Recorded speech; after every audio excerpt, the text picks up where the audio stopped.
Alors, salut à tous. Aujourd'hui, je vais m'intéresser, on va s'intéresser à tous ces objets que l'on peut avoir chez soi, des objets, on va dire occultes ou spirituels, les statues, les livres, toutes ces choses. Je vais vous expliquer pourquoi c'est très dangereux d'avoir ça chez nous. Alors, je vais vous expliquer aussi comment s'en débarrasser et pourquoi il faut absolument ne pas avoir ça chez nous. Donc ça va être une vidéo simple, mais par contre elle risque d'être elle risque de piquer un peu. Ça va dépendre de votre attachement à ces objets en fait. Donc, la Bible nous dit que l'homme est créé à l'image de Dieu. Dieu nous a créés à son image. Donc nous avons naturellement en fait la possibilité dans notre corps, dans notre âme et dans notre esprit de communiquer directement avec lui, de le prier. Donc, nous pouvons le faire directement, naturellement, sans avoir à passer par d'autres moyens, en fait. Nous pouvons, Dieu nous a donné l'esprit, par l'esprit directement prier Dieu, et parler avec lui par la prière, en fait. Nous n'avons pas besoin de passer par des objets, ou des rituels, ou toutes ces choses, en fait, qui viennent nous intercepter nos prières. Le moyen, le pont qui nous relie à Dieu le Père dans la Bible, c'est Jésus-Christ. Jésus-Christ, c'est, si vous voulez, l'objet ou l'outil dont nous devons nous servir pour pouvoir communiquer avec le Père, en fait. Donc, Jésus-Christ, selon la Bible, est cet outil dont nous devons nous servir quand nous prions le Père. C'est lui qui fait le lien, si vous voulez, entre Dieu le Père et l'humanité. Alors, la Bible est exclusive dans le sens où, oui, selon Jésus-Christ lui-même, Jésus-Christ a dit « Je suis le chemin, la vérité et la vie, nul ne vient au Père que par moi ». Donc, si l'on croit en Jésus-Christ, on comprend que Jésus nous explique que uniquement par Jésus-Christ, nous pouvons connaître le Père, si vous voulez. Donc oui, c'est exclusif, ce n'est pas tolérant pour les autres religions, pour les autres pratiques. Donc, quand on est chrétien, on comprend que le seul moyen pour connaître le Père, c'est Jésus-Christ. Nous avons la Bible, nous avons la parole de Dieu, nous avons l'exemple de Jésus-Christ, si vous voulez, et nous avons aussi le Saint-Esprit. Le Saint-Esprit que nous recevons lorsque nous mettons notre foi en Dieu, c'est le seul esprit, si vous voulez, que nous devons écouter, c'est ce Saint-Esprit qui nous remet en mémoire la Bible, la parole de Dieu, et nous guide et nous garde dans la paix, dans l'amour et dans la joie et dans tous les fruits du Saint-Esprit. Ce qui est important de comprendre, c'est pourquoi je vous mets en garde contre ces choses. Ce n'est pas pour juger les gens, ce n'est pas par haine des autres religions, et c'est vraiment par amour en fait que les chrétiens vous mettent en garde contre ces choses. Qu'est-ce que c'est que l'amour? L'amour, c'est de mettre, voilà, quand vous avez quelqu'un que vous aimez, vous le mettez en garde contre les dangers qu'il encourt, en fait. Donc nous, si nous vous mettons en garde contre ces choses, ce n'est pas parce que on est intolérant ou qu'on est dans la haine, non, on est dans l'amour, parce qu'on vous aime, donc on vous met en garde contre les dangers que vous encourez spirituellement, si vous voulez. Donc voilà, ça c'est un point très important à comprendre. Voilà, ça c'était un petit préambule quand même, pour bien comprendre ma démarche dans cette vidéo. Ce n'est pas de juger les gens, mais par amour de les corriger, comme nous le demande la Bible, et de les mettre en garde contre certaines pratiques qu'on va détailler là. Donc on va voir quelles sont ces pratiques, il y en a beaucoup, ça ne sera pas une liste exhaustive, hein.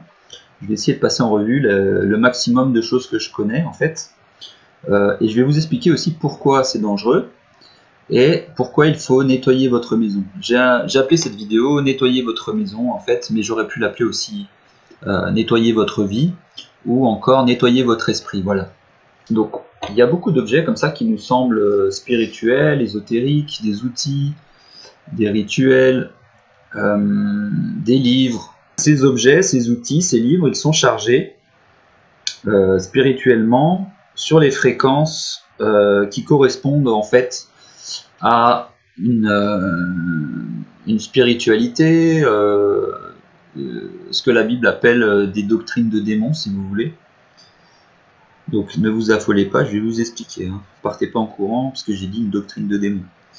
Donc ces objets, ces outils, ces livres, ils sont chargés spirituellement sur des fréquences qui correspondent à une pratique ou une spiritualité qui leur donne, qui trouvent leur source et leur puissance dans les royaumes spirituels, si vous voulez. S'attacher à ces objets, c'est très dangereux, car ces objets créent des ponts, si vous voulez, avec ces réalités spirituelles ou supernaturelles, surnaturelles en fait. Ces sphères invisibles spirituelles, la Bible les appelle les lieux célestes en fait. La Bible nous apprend que ces lieux célestes sont dirigés par des principautés, des dominations. Ce sont en fait des démons ou des anges déchus, si vous voulez. Par exemple, en Éphésiens 2, on nous dit, alors, Éphésiens 2, 1, « Quant à vous, vous étiez morts à cause de vos fautes et de vos péchés, que vous pratiquiez autrefois conformément à la façon de vivre de ce monde, conformément au prince de la puissance de l'air, de l'esprit qui est actuellement à l'œuvre parmi les hommes rebelles. » Ils étaient sous l'influence, en fait, ces gens, la Bible nous parle du prince de la puissance de l'air et de l'esprit à l'œuvre parmi les hommes rebelles. Remarquez que esprit ici est écrit avec un petit e et pas un grand e. Quand c'est un grand e, ça nous parle du Saint-Esprit, en fait. Donc, qui est ce prince de la puissance de l'air?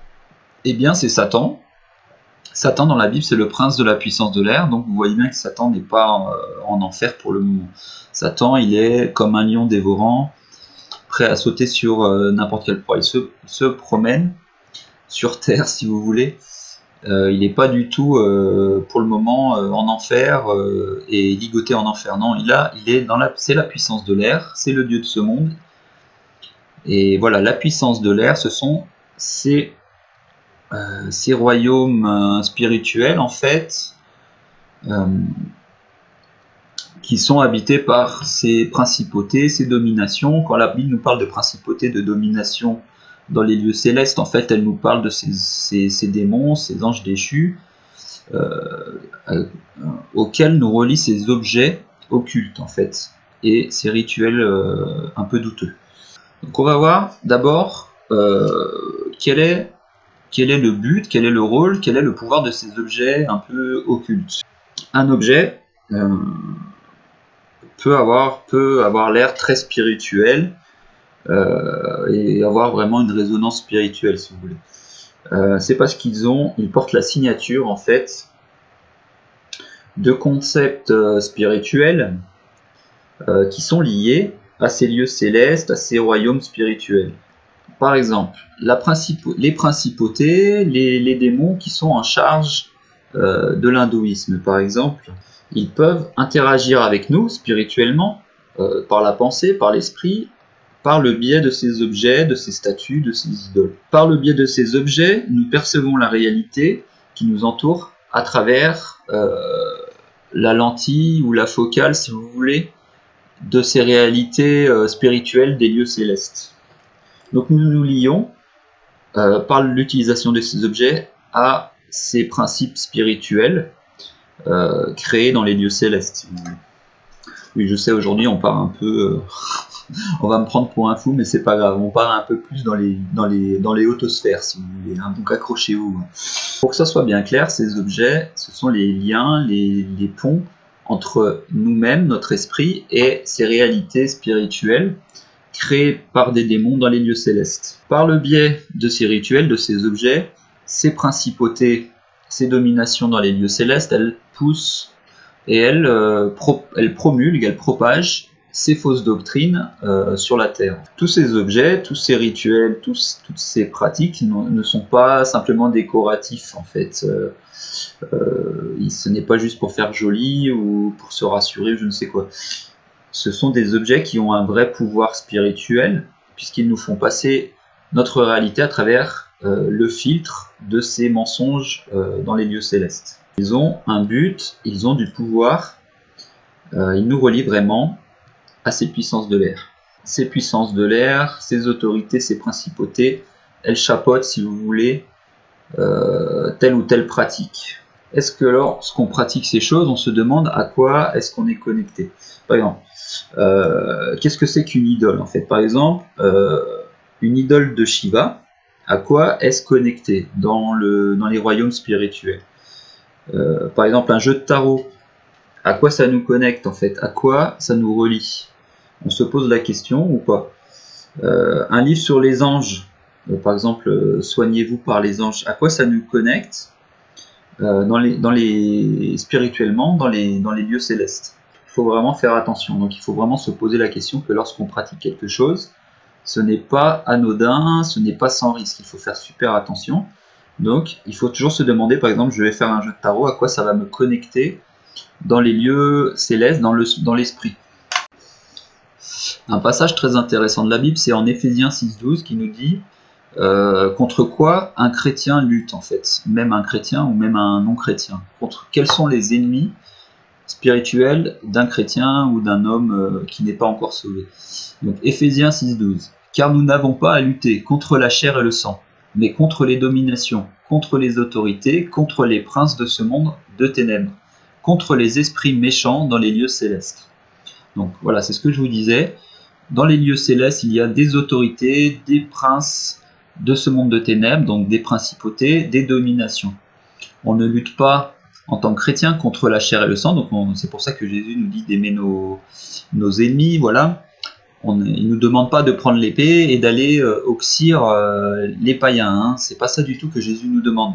Jésus nous demande d'aimer notre prochain, car ils se font avoir par le diable. Donc nous luttons contre ces dominations, contre ces princes de ce monde de ténèbres, contre les esprits méchants dans les lieux célestes. Donc c'est une bataille spirituelle que Dieu nous demande de mener, et non pas une bataille physique à l'épée.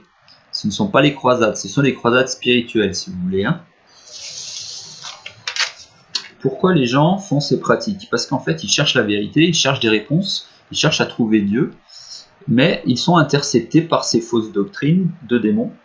Et malheureusement pour eux, il est temps de se réveiller. Leur but, c'est de nous lier, de lier notre esprit à des fausses doctrines, des mensonges spirituels, et nous conforter dans ces mensonges.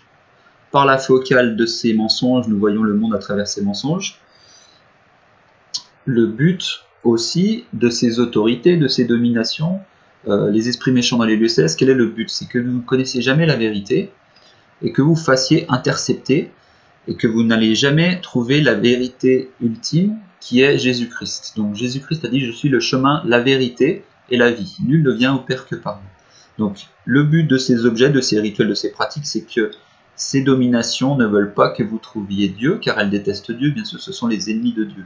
Donc elles ne veulent pas que vous trouviez la vérité en Jésus-Christ. Le but est très clair. Posséder de tels objets, faire de telles pratiques, ça donne vraiment, vous donnez l'autorisation en fait à ces dominations, ces esprits, ces doctrines de démons, d'avoir pied à terre chez vous. Donc vous autorisez ces démons à entrer dans votre maison. Donc ça peut avoir des conséquences assez dommageables, on va dire. Voilà, ces esprits qui se font passer pour des anges de lumière, ce sont vraiment des démons qui essayent de vous oppresser, de vous mentir et de vous garder sous le contrôle du prince de l'air, si vous voulez. Hein. Et ça peut avoir des effets assez négatifs sur votre esprit, sur votre maison, sur votre psyché, si vous voulez. Ça peut avoir des très mauvaises répercussions.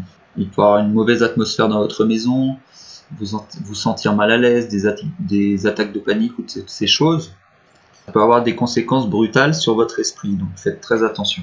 Votre maison vous semble sombre ou effrayante, vous n'osez pas vous lever la nuit, vous ne savez pas pourquoi, vous avez toujours l'impression que quelque chose vous observe, eh bien, c'est parce que vous avez laissé entrer dans votre maison ces dominations, ces principautés. Donc c'est là qu'il va falloir faire quelque chose et vous en débarrasser une fois pour toutes. Et là, vous allez trouver vraiment la paix en Jésus-Christ. Attention aussi, même pour un chrétien né de nouveau, il y a toujours le risque, si vous avez toujours des liens avec ces dominations, d'avoir des effets négatifs dans votre maison. Donc ça s'applique aussi pour les chrétiens, débarrassez-vous vite et bien de toutes ces choses, hein, de tous les liens que vous avez dans les esprits, dans les lieux célestes, par ces objets, débarrassez-vous-en, nettoyez votre maison, nettoyez votre vie et votre esprit. Alors, quels sont les symptômes, si vous voulez, de cette maladie spirituelle? Donc, ça va aller de simples problèmes à de pire en pire. Donc, on va voir graduellement quels sont les symptômes de ces présences en fait dans nos maisons et dans nos esprits. Alors, dans votre maison ou dans votre esprit, vous allez être indécis, un esprit indécis. Un esprit irrésolu, vous n'arrivez pas à fixer votre esprit, vous avez du mal à vous concentrer. Un esprit confus, vous allez être confus. Un esprit voilé ou un esprit embrumé. Dans certaines pièces de votre maison ou dans votre esprit, vous allez ressentir une lourdeur, une pesanteur, voilà, une atmosphère lourde en fait, spirituellement. Je ne sais pas comment expliquer ça. Vous pouvez avoir ensuite des étourdissements, la tête qui tourne, ou même des vertiges. Une chose que vous pouvez avoir aussi, c'est le besoin irrépressible où vous sentez que quelque chose vous pousse vers ces objets ou à pratiquer ces rituels ou à faire ces choses en fait. Vous pouvez aussi avoir une faiblesse dans le Saint-Esprit. Vous sentez que vous aviez une bonne connexion à Dieu par le Saint-Esprit, puis maintenant vous avez du mal à prier, vous sentez que ce lien est un peu plus ténu, et vous avez du mal à prier ou tout ça. Comme s'il y avait moins de réseau, si vous voulez. Hein. Voilà, le Saint-Esprit est un peu étouffé. La Bible nous demande d'être sobre. C'est la même chose, donc ça peut être un des symptômes aussi de cette présence un peu mauvaise dans votre maison. Alors ensuite, les choses un peu plus sérieuses. Donc souvent c'est quand on dort. Donc on peut avoir des cauchemars, une sensation de présence dans nos chambres ou dans notre maison. Après il y a des attaques un peu plus sérieuses comme alors la paralysie nocturne. Moi ça m'est déjà arrivé, c'était pas très fun. L'anxiété, vous allez faire des attaques de panique ou des choses comme ça. Ça, ce sont des attaques spirituelles. Après, ça peut aller encore plus loin par des manifestations de démons dans votre maison, comme quelque chose qui vous touche la nuit ou qui vous tire le bras ou je ne sais quoi. Donc ça, là, c'est vraiment là qu'il faut quand même commencer à se poser des questions. C'est pas juste pour le fun que ça vous arrive. Hein. Alors un autre des symptômes de ces attaques, c'est que vous allez avoir un très mauvais, et c'est la plus grave en fait finalement, un très mauvais discernement spirituel. Donc voilà. Je vais vous lire 1 Corinthiens 10. Qu'est-ce que nous dit la Bible? 1 Corinthiens 10, je vais commencer en 19. Que veux-je donc dire? Que la viande sacrifiée aux idoles aurait de l'importance? Ou qu'une idole serait quelque chose? Pas du tout. Mais ce que les non-juifs sacrifient, ils le sacrifient à des démons, et non à Dieu. Or, je ne veux pas que vous soyez en communion avec les démons. Vous ne pouvez pas boire à la coupe du Seigneur et à la coupe des démons. Vous ne pouvez pas participer à la table du Seigneur et à la table des démons. Ou bien, voulons-nous provoquer la jalousie du Seigneur? Sommes-nous plus forts que lui? Donc voilà, c'est ce que je vous disais, la Bible c'est très clair, soit vous êtes avec le Seigneur, soit vous mangez à la table des démons. Quoi, hein. Donc à vous de choisir si vous voulez continuer de boire à la coupe des démons, par ces pratiques, ou alors vous voulez être assis à la table du Seigneur. C'est à vous de choisir en fait. Alors on a vu pourquoi il était dangereux d'avoir tous ces objets et de faire ces rituels, pour toutes les raisons que je vous expliquais. Donc maintenant on va faire une liste non exhaustive, qui va être quand même un peu longue, de tous ces objets, et de tous ces objets qui peuvent créer des liens entre nous et les lieux célestes habités par ces principautés, hein, je rappelle, par des démons. Hein. Donc, alors, qu'est-ce qu'on a? On a déjà des livres. Donc, les livres sur le New Age, les livres occultes, les livres ésotériques, les livres de prière, les livres sur l'hindouisme, le bouddhisme, les livres sur le yoga, des livres sur la réincarnation, des livres sur les vies antérieures, des livres sur les aliens, des livres sur les anciens aliens, des livres sur les cristaux, l'universalisme, des livres sur le panthéisme, des livres sur l'utilisation de drogue pour connaître l'illumination, les livres sur le spiritisme, la communication avec les esprits. Alors ensuite on a aussi des livres de sorcellerie, de magie, alors de magie noire, de magie blanche, des livres sur le channeling, voilà, comment trouver son guide spirituel, des livres sur le Kundalini, l'esprit du Kundalini, sur le yoga Kundalini, des livres sur le réveil spirituel. Aussi on a les livres un peu moins, qui semblent moins spirituels, mais quand même, les livres sur la loi de l'attraction ou sur la PNL, comment manipuler les gens. Voilà, ce sont tous des livres qui créent des liens avec des fausses doctrines. Donc ça, c'est la première catégorie d'objets. Et aussi, on a beaucoup de livres qui nous parlent d'un Jésus qui n'est pas celui de la Bible. Donc, Sananda ou je ne sais quoi, ou Jésus est un maître ascensionné, toutes ces choses, il faut vous en débarrasser. Ce sont des mensonges de Satan. Dieu ne plaisante pas avec ces choses. Voilà. Je vais vous lire en Apocalypse 21.8. Alors, Apocalypse 21.8. Mais pour les lâches, les incrédules, les abominables, les meurtriers, les impudiques, les enchanteurs, les idolâtres et tous les menteurs, leur part sera dans l'étang ardent de feu et de soufre, ce qui est la seconde mort. Donc pour Dieu, le salaire de ces pratiques, voilà, les meurtriers ou les enchanteurs, c'est pour lui c'est la même chose, hein. Pour lui c'est la même gravité, donc leur salaire sera la seconde mort dans l'étang de feu. Donc vous voyez bien que Dieu ne plaisante pas avec ces choses, c'est très sérieux. Je vais vous lire aussi, alors en Deutéronome 18.10. Voilà, Deutéronome 18.10, Dieu nous explique encore qu'est-ce qu'il trouve abominable. Qu'on ne trouve chez toi personne qui fasse passer son fils ou sa fille par le feu. Personne qui exerce le métier de devin, d'astrologue, d'augure, de sorcier, de magicien. Personne qui consulte les esprits ou les spirites. Personne qui interroge les morts. En effet, celui qui fait cela fait horreur à l'Éternel. Et c'est à cause de ces pratiques abominables que l'Éternel ton Dieu va chasser ces nations devant toi. Donc voilà, Dieu nous met en garde contre ces pratiques païennes, d'astrologie, de devin, de spirites, que sais-je encore, là il nous fait une liste assez longue, les sorciers, les astrologues, les personnes qui interrogent les morts. Toutes ces pratiques sont des pratiques abominables pour Dieu. Et je vous ai expliqué pourquoi dans la première partie de cette vidéo. Alors, on a ensuite sous les supports ou les outils un peu spéciaux. Donc, on a les cartes de tarot. Alors, les cartes de tarot classiques. Ensuite, on a les decks ou les cartes des anges. On interroge les anges. Les cartes des maîtres ascensionnés.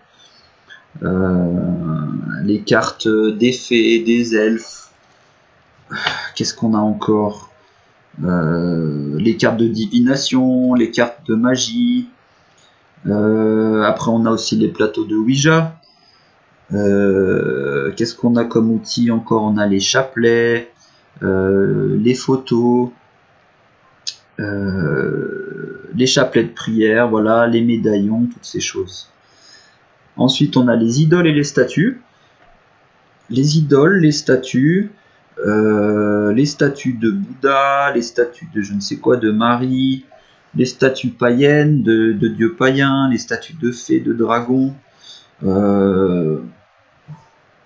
La Bible est claire que toutes ces choses, en fait, quand on les prie, on prie des démons. Voilà, je vous ai expliqué pourquoi, parce qu'ils nous font passer la réalité par cette focale créée dans les lieux célestes par des principautés et des dominations.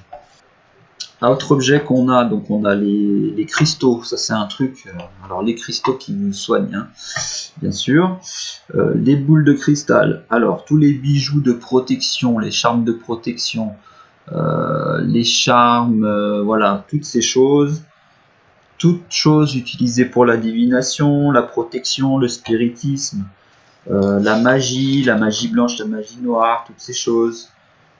Alors aussi tout ce qui est avec des symboles païens ou des symboles satanistes, les peintures, les habits qui représentent l'œil qui voit tout, ou alors la fleur de vie, des pentagrammes, des hexagrammes. et d'autres symboles sataniques, l'œil d'Horus, toutes ces choses, il faut vous en débarrasser. Alors ça peut être aussi des CD, de musique, de méditation, des dessins, des petits bijoux, des petits objets, des attrape-rêves par exemple, des encens qu'on brûle pour trouver la paix, je ne sais quoi. Un encens, ça sert juste à faire sentir bon dans votre maison si vous voulez, hein. On n'est pas censé s'en servir pour prier, je ne sais quoi. Donc les pendentifs consacrés à Marie, au saint, ou à je ne sais quel dieu païen, ou fausse doctrine, toutes ces choses, elles jouent un rôle, elles ouvrent un portail entre vous et ces esprits dans les lieux, ces esprits méchants dans les lieux célestes. Ils vous oppressent, ils vous relient, et ils vous entravent. Ils vampirisent votre esprit avec ces choses. Alors, pourquoi Dieu a en abomination ces pratiques? Ce n'est pas parce que Dieu est méchant, comme je vous ai déjà expliqué dans d'autres vidéos, c'est pas parce que Dieu est méchant qu'il vous dit de ne pas faire ces choses. C'est comme un père qui vous aime et qui va dire à son enfant: ne mets pas tes doigts dans la prise, tu vas avoir des problèmes. Si tu mets tes doigts dans la prise, mon enfant, il va t'arriver des petits soucis. Donc c'est la même chose avec Dieu. Pourquoi il nous met en garde contre toutes ces pratiques détestables? C'est parce qu'il nous aime et qu'il nous dit: faites attention, si vous faites ça, votre esprit va être lié dans les lieux célestes avec des démons. Donc les démons, ce n'est pas quelque chose de bien. Bon, après, peut-être pour certains, peut-être qu'ils kiffent les démons, je ne sais pas, hein, mais voilà. Faites très attention, et Dieu c'est pas parce que Dieu est méchant qu'il nous dit de pas faire ça, c'est parce qu'il nous aime. Que la différence est très claire. Voilà, Dieu nous met en garde, par exemple en Apocalypse 9, 20. Les autres hommes qui ne furent pas tués par ces fléaux ne se repentirent pas des œuvres de leurs mains, de manière à ne point adorer les démons, et les idoles d'or, d'argent, d'airain, de pierre et de bois, qui ne peuvent ni voir, ni entendre, ni marcher. Toutes ces idoles de pierre, de bois, ne peuvent ni entendre, ni marcher. Ce ne sont pas des moyens de connaître Dieu, ce sont des pièges. J'allais dire des pièges à quoi? C'est pas très sympa de dire ça, mais ce sont des pièges que Satan met pour que vous ne connaissiez pas la vérité en Jésus-Christ. Et il y a énormément de gens qui tombent dans ces pièges. En fait. Donc voilà, c'est par amour qu'on vous met en garde. Donc après, ceux qui ont des oreilles pour entendre, entendent. Nous, on vous met en garde. Après, c'est à vous de choisir ce que vous faites. Un autre passage qui nous parle de ça, c'est en Deutéronome 32, 17. Ils ont excité sa jalousie par des dieux étrangers. Ils l'ont irrité par des abominations. Ils ont sacrifié à des idoles qui ne sont pas dieux, à des dieux qu'ils ne connaissent point, nouveaux, venus depuis peu, et que vos pères n'avaient pas craint. Encore, Dieu est jaloux. Dieu est un Dieu jaloux, hein, il faut bien comprendre ça. Parce qu'il n'a pas envie que vous tombiez dans des pièges en faisant des idoles à des faux dieux. C'est par amour vraiment qu'il nous met en garde. Donc là encore, il parle de ces gens qui ont sacrifié à des idoles qui ne sont pas dieux avec un grand D, mais à des dieux avec des petits D, qui ne connaissent point, des dieux nouveaux, venus depuis peu. Que faire de ces objets? Comment nettoyer votre vie, votre esprit et votre maison? Eh bien, quoi de mieux que d'aller voir dans la Bible comment il s'y prenait. Donc on va aller en Acte 19, 19.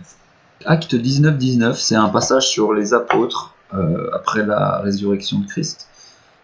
Comment ils ont propagé la bonne nouvelle en fait, et comment ils géraient en fait tous ces objets un peu occultes. Donc Acte 19, 19. Un grand nombre de ceux qui avaient pratiqué la magie apportèrent leurs livres et les brûlèrent devant tout le monde. On en estima la valeur à 50 000 pièces d'argent.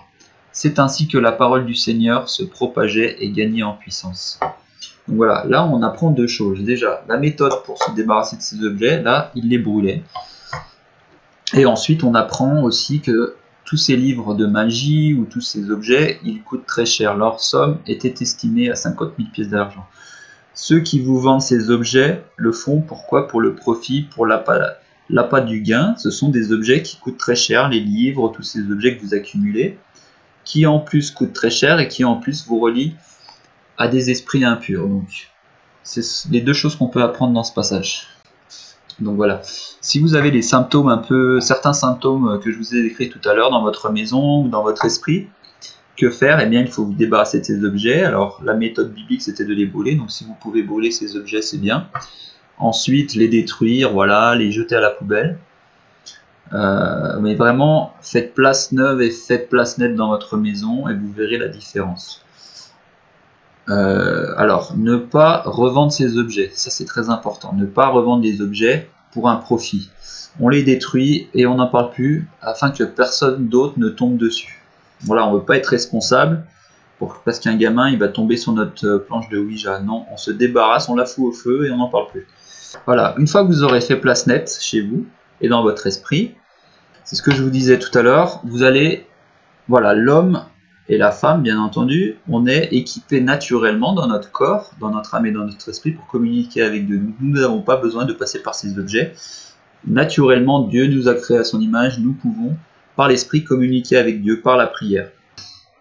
Faisons place nette dans notre cœur, dans notre maison, dans notre esprit, pour que nous puissions vraiment prier le Seigneur par le moyen qu'il nous a donné. C'est-à-dire que le Père nous donne la parole qui est Jésus-Christ, qui fait le pont entre lui et nous, c'est Jésus-Christ. Jésus-Christ, il est le chemin, la vérité et la vie. Nul ne vient au Père que par lui. Donc c'est lui, si vous voulez, l'outil ou l'objet par lequel nous allons connaître le Père, en fait. La deuxième chose que le Seigneur nous donne, une fois qu'on est sauvé, là, il nous donne le Saint-Esprit. Donc le Saint-Esprit, c'est celui qui se bat et qui se bat pour nous, qui nous enseigne et qui nous garde et qui nous scelle dans l'esprit avec Dieu. Donc débarrassons-nous, faisons place nette pour que le Saint-Esprit vraiment entre dans nos cœurs, restons sobres, et là nous resterons vraiment dans la parole de Dieu. Utilisons le seul pont validé vraiment par le Père dans la Bible, ce qui est Jésus-Christ. Servez-vous, si vous voulez, de Jésus-Christ comme d'un jeu de cartes ou d'une boule de cristal. Voilà. Par Jésus-Christ, vous pourrez connaître le Père. Donc prions le Père au nom de Jésus-Christ, par le pouvoir du Saint-Esprit. On va finir sur une prophétie par Paul en 2 Timothée 4,3. Alors, en effet, un temps viendra où les hommes ne supporteront pas la saine doctrine. Au contraire, ayant la démangeaison d'entendre des choses agréables, ils se donneront une foule d'enseignants conformes à leurs propres désirs. Ils détourneront l'oreille de la vérité et se tourneront vers les fables. Mais toi, sois sobre en tout, supporte les souffrances, accomplis la tâche d'un évangéliste, remplis bien ton ministère. Voilà, pour moi ce passage est formidable. Donc, à la fin des temps, ou on ne sait pas, est-ce qu'on est dans la fin des temps ou pas, je ne sais pas, on verra, peut-être, mais un temps viendra où les hommes ne supporteront plus la saine doctrine, ils ne voudront plus du tout entendre parler de la Bible ou de Dieu, enfin en tout cas pas de Jésus-Christ, et au contraire, ils auront la démangeaison d'entendre des choses agréables, voilà. Comme dans toutes ces pratiques de New Age ou de fausses religions, on a envie d'entendre un truc agréable, voilà. On se fait nous-mêmes notre propre religion. Alors moi je crois en la réincarnation, mais je ne crois pas, par exemple dans les voyages astraux. Je pense aux extraterrestres, je crois que les extraterrestres existent, mais par contre je ne crois pas du tout dans la réincarnation ou dans les vies antérieures. Voilà. Chacun se fait sa propre religion avec des choses plus ou moins douteuses. On se fait chacun notre propre religion plutôt que de se tourner vers la vérité qui est en Jésus-Christ. Donc la Bible nous dit là, ces hommes se tournent vers des fables. Des fables, ce sont toutes ces pratiques qui sont interceptées dans les lieux célestes et créées par ces dominations. Voilà, que nous conseille Paul ici?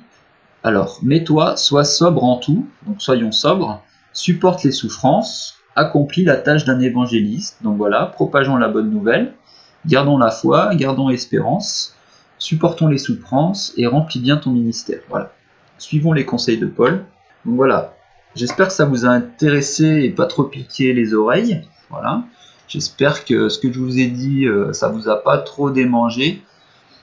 Et que vous n'avez pas trop envie d'entendre que des choses agréables, voilà. Alors, encore une fois, quand quelqu'un vous aime, il vous dit quand vous êtes face à un danger.